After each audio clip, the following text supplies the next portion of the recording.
बहना, धन निरंकार जी। एक नई साखी के साथ स्वागत है आप सभी का आपके ही अपने चैनल पर। आज की साखी का विषय है कि कैसे भगवान की कृपा से एक व्यक्ति का जीवन ही बदल गया। तो चलिए सुनते हैं आज की ये साखी। साथ संगत जी, बहुत पुरानी बात है। एक गांव में एक गरीब किसान रहता था। उसका एक बेटा और एक बेटी थी। बेटी बड़ी थी और बेटा छोटा।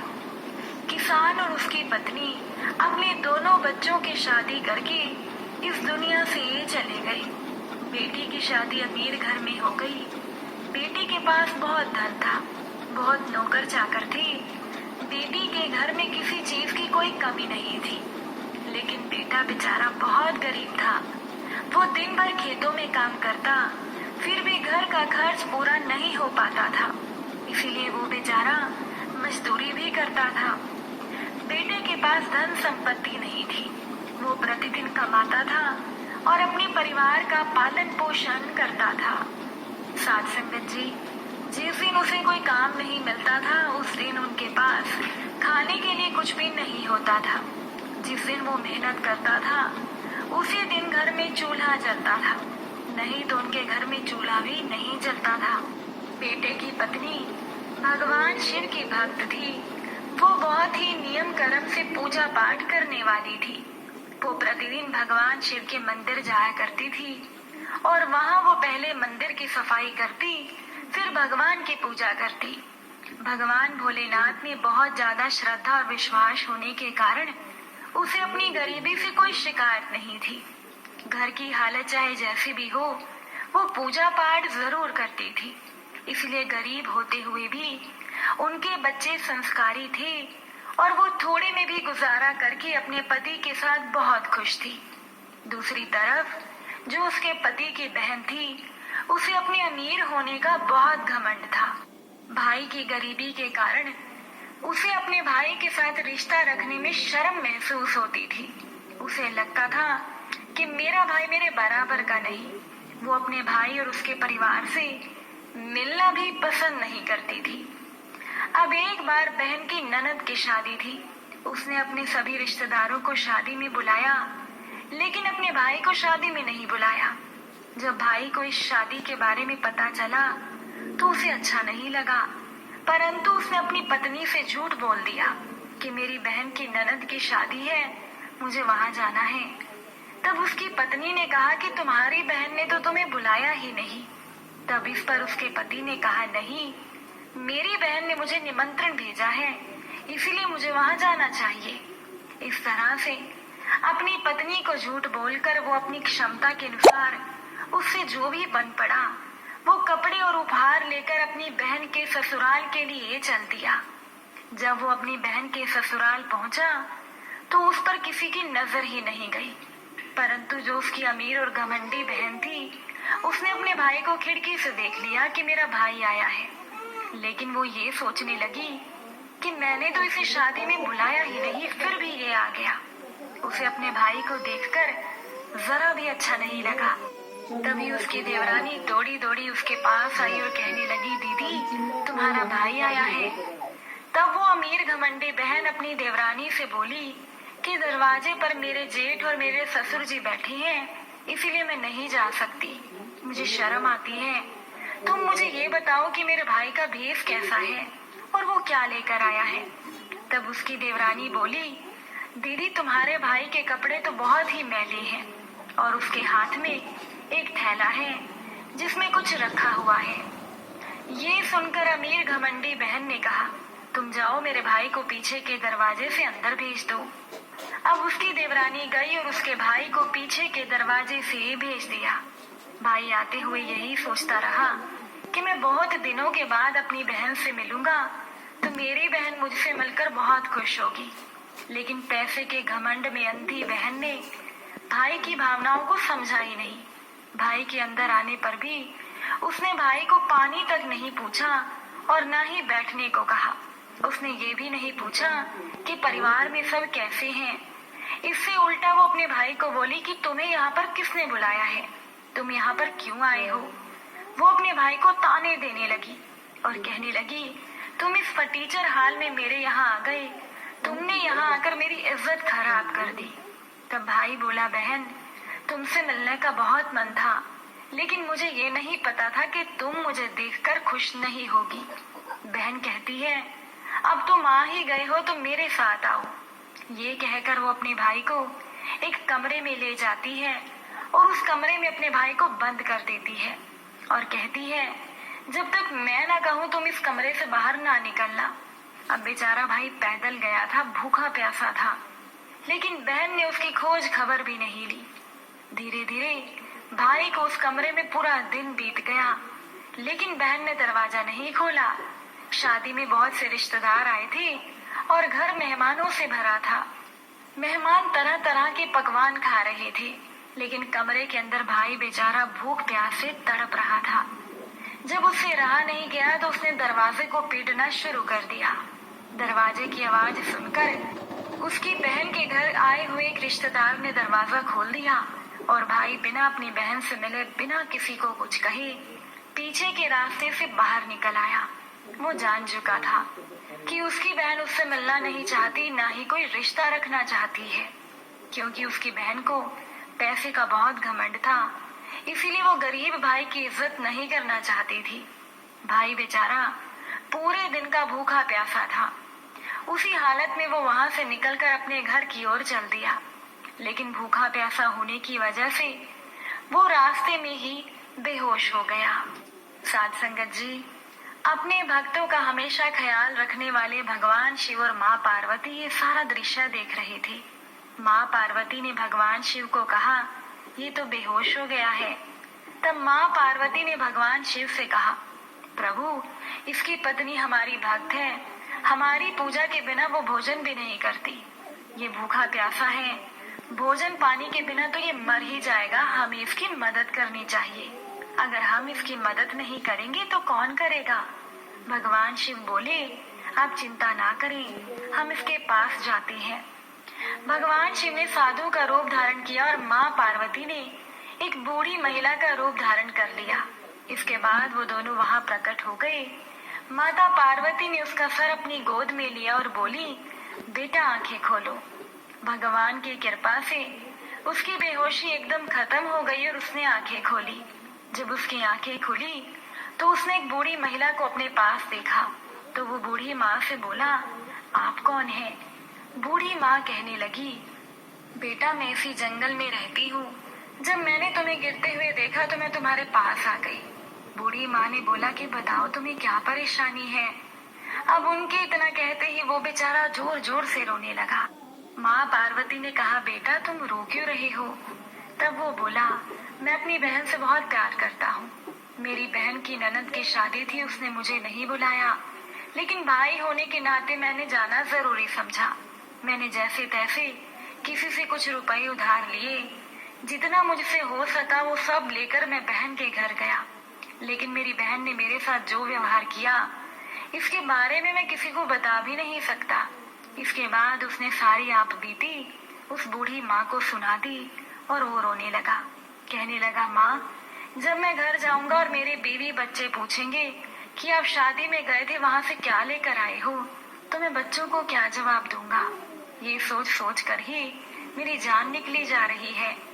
ये सुनकर बूढ़ी माँ ने कहा, बेटा तुम चिंता मत करो, थोड़ी ही दूरी पर हमारा बगीचा है, उसमें तरबूज लगे हुए हैं। तुम उन तरबूज को तोड़कर अपने थैले में भरकर घर ले जाओ। वो बोला, हाँ ये ठीक रहेगा।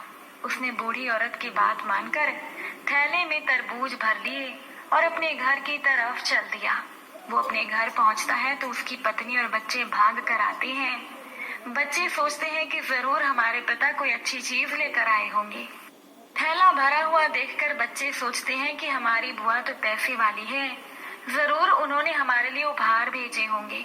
ये सोचकर बच्चे पिता को घेर लेते हैं।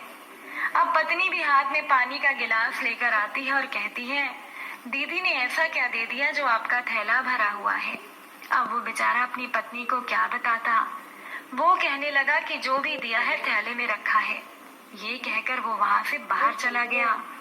उसकी पत्नी थैले को खोलती है तो देखती है कि उसमें 2 तरबूज रखे हुए थे जो बिल्कुल सोने की तरह दिखाई दे रहे थे। ये देखकर वो हैरानी में पड़ जाती है कि हमारी ननद ने तो बहुत ज्यादा दे दिया। उसकी पत्नी सोचती है कि मेरी ननद से अपने भाई का दुख और गरीबी देखी नहीं गई होगी, इसीलिए उसने अपने भाई की मदद कर दी। जब उसने तरबूज काटा तो देखा कि उसमें तरबूज के बीजों की जगह हीरे मोती थे।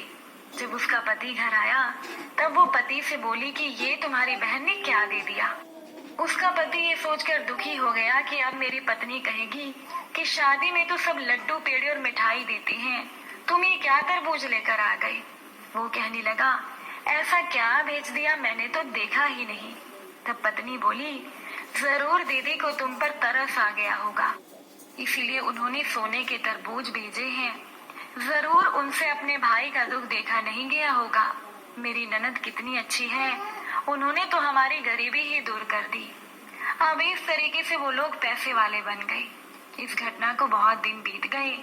गरीब भाई ने भी ये राज अपनी पत्नी को नहीं बताया। भाई ने अपनी पत्नी को नहीं बताया तो पत्नी के मन में तो यही था कि हम अपनी ननद की वजह से पैसे वाले बने हैं। दूसरी तरफ ननद तो अमीरी के घमंड में चोर थी। उसने ये जानने की कोशिश ही नहीं की कि मेरा भाई मुझसे बिना मिले बिना बताए कहाँ चला गया, वो किस हाल में होगा। उसे तो भाई से कोई लेना देना ही नहीं था। उधर भाई की पत्नी अपने पति पर जोर देने लगी, कहने लगी, जब तुम्हारी बहन ने तुम्हारे लिए इतना किया है तो तुम्हें भी अपनी बहन को कुछ दिन के लिए यहाँ पर लेकर आना चाहिए, वो भी कुछ दिन मायके में रह जाएगी। तब पति बोला, ठीक है, मैं अपनी बहन को लेने जाऊंगा। अब तो भाई के पास काफी पैसे थे। वो अच्छे कपड़े पहनकर तैयार हुआ, बहन के लिए महंगे महंगे उपहार खरीदे और सब लेकर अपनी बहन के ससुराल की तरफ चल दिया। जब वो बहन के घर पहुंचा तो फिर बहन की देवरानी ने उसे देख लिया। वो भागकर अपनी जेठानी के पास गई और कहने लगी, दीदी तुम्हारा भाई आया है। तब फिर से वो घमंडी बहन बोली कि मेरा भाई किस भेष में आया है। देवरानी बोली कि दीदी तुम्हारे भाई ने तो रेशमी कपड़े पहने हैं और वो बहुत उपहार लेकर आया है। तब घमंडी बहन बोली, दरवाजे पर मेरे जेठ और ससुर जी बैठे हैं, इसीलिए अपने भाई से मिलने मैं ही जाऊंगी। वो दरवाजे पर आती है और भैया भैया कहकर अपने भाई को अंदर ले जाती है। अपने भाई का बहुत आदर सत्कार करती है। ये देखकर भाई सोचने लगा कि मेरी बहन में कितना बदलाव आ गया। जब मेरे पास कुछ नहीं था तो मेरी बहन ने मुझे पूछा तक नहीं। आज मेरे पास धन दौलत है तो मेरी बहन मेरी कितनी इज्जत कर रही है। लेकिन उसने ये सब मन में ही रखा। वो अपनी बहन से बोला कि तुम्हारी भाभी जिद कर रही थी और वो तुम्हें कुछ दिनों के लिए मायके में बुला रही है। तब बहन बोली, हाँ भाई, मुझे भी मेरे मायके गए काफी दिन हो गए हैं, मैं तैयार हूँ। अब बहन अपने मायके में जाने के लिए तैयारी करने लगती है। जब घमंडी बहन अपने भाई के घर आती है तो अपने भाई का घर और परिवार और उसकी शान शौकत देखकर घमंडी बहन की आंखें खुली की खुली रह जाती है। उसकी भाभी उसका बहुत आदर सत्कार करती है, क्योंकि उसे तो यही लगता था कि उसी की ही वजह से वो लोग अमीर बने हैं। वो तो अपनी अमीरी का सारा श्रेय अपनी ननद को ही दे रही थी। वो मन से यही मानती थी कि मेरी ननद ने हमारी मदद की है, इसीलिए भाभी अपने ननद की हर एक इच्छा पूरी कर रही थी। उसकी ननद कहती, भाभी मुझे ये चाहिए, मुझे ये लेना है।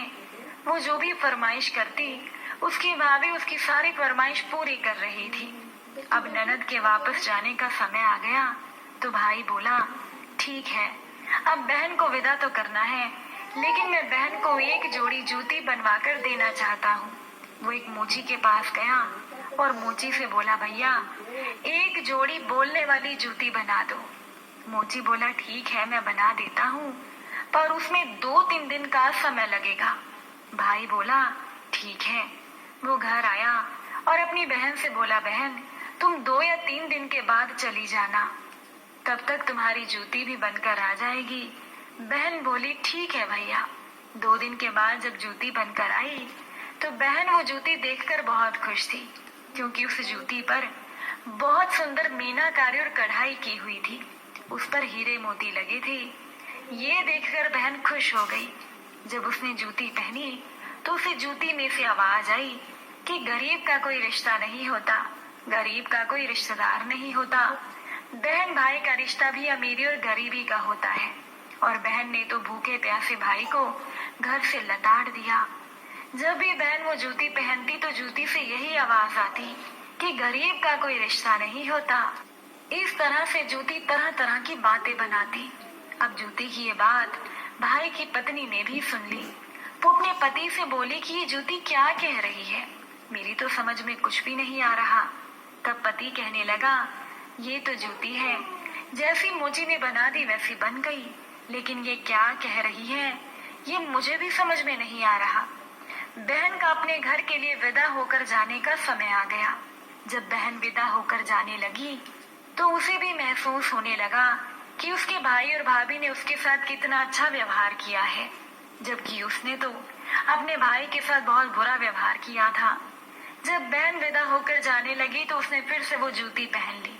जैसे ही वो चलने लगी जूती बोलने लगी, गरीब का कोई रिश्ता नहीं होता, गरीब का कोई रिश्तेदार नहीं होता, बहन भाई का रिश्ता भी अमीरी गरीबी का होता है। और बहन ने तो भूखे प्यासे भाई को घर से लताड़ दिया। अमीर बहन और गरीब भाई का कोई रिश्ता नहीं होता, कोई रिश्तेदार नहीं होता। अब बहन के दिल में पछतावा होने लगा कि मैंने तो अपने भाई के साथ बहुत बुरा कर दिया। इतना कुछ होने के बाद भी ये लोग मेरे साथ इतना अच्छा व्यवहार कर रहे हैं। अब बहन के दिल में पछतावा था, वो अपने ससुराल आ गई। दूसरी तरफ उसकी भाभी अपने पति से कहने लगी, जरूर कोई बात है जो तुम मुझसे छुपा रहे हो। तब पति बोला, मैंने तुमसे कोई बात नहीं छुपाई। पत्नी बोली, नहीं, तुमने जरूर मुझसे कुछ छुपाया है। वो जिद करने लगी और पति से बोलने वाली जूती का राज पूछने लगी। तब पति ने कहा, जब हमारे पास कुछ भी नहीं था, हम बहुत गरीब थे, और जब मैं अपनी बहन की ननद की शादी में उसके घर गया था तब मेरी बहन ने मेरा कोई आदर सत्कार नहीं किया। मेरी बहन ने तो मुझे पानी तक नहीं पूछा था और उसने मुझे कमरे में बंद कर दिया। मैं पूरा दिन उस कमरे में भूखा प्यासा पड़ा रहा। उसके बाद किसी रिश्तेदार ने दरवाजा खोला और मैं वहां से भाग निकला। वहां से निकलने के बाद मेरे मन में बार बार यही बात आ रही थी कि गरीब अमीर का कोई रिश्ता नहीं होता, चाहे वो बहन और भाई का ही क्यों ना हो। वहां से निकलकर जब मैं चलता हुआ जंगल में पहुंचा तो वहां बेहोश होकर गिर गया। तब एक बूढ़ी माँ और एक साधु बाबा वहां आए। उन्होंने मुझे पानी पिलाया और ये तरबूज भी मैं उन्हीं के बगीचे से तोड़ कर लाया था। उस बूढ़ी माँ और साधु बाबा के कारण ही हमारी हालत गरीबी से अमीरी में बदल गई। मेरी बहन ने हमारी कोई मदद नहीं की, ना ही उसने हमें कोई धन दिया है। तब पत्नी बोली, मैं तो आज तक यही सोच रही थी कि मेरी ननद की वजह से हम अमीर बने हैं। वो बूढ़ी माँ और साधु बाबा जो आपको जंगल में मिले थे, अवश्य ही वो भगवान शिव और माँ पार्वती थे जिनकी मैं पूजा करती हूँ। भगवान शिव और माँ पार्वती ने ही हम पर कृपा की है, उन्हीं की वजह से हम गरीब से अमीर बन गए। तब पति बोला, तुम ठीक कह रही हो, लेकिन फिर भी अपने मन में कोई बैर मत रखो।